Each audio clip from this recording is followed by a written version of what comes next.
Porté disparu depuis presque 11 ans, Xavier Dupont de Ligonnès demeure le principal suspect dans le quintuple meurtre le 6 avril 2011 de sa femme et de ses 4 enfants, dont les corps ont été retrouvés le 21 avril 2011 dans leur maison de Nantes.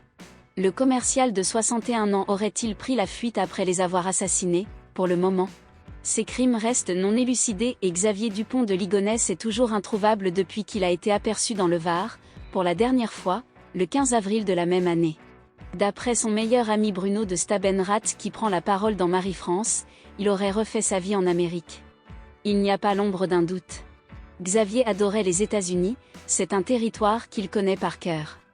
Et puis il est suffisamment à l'aise, et je pense aussi manipulateur, pour séduire une femme et une famille, a-t-il déclaré, sous forme de révélation terrifiante.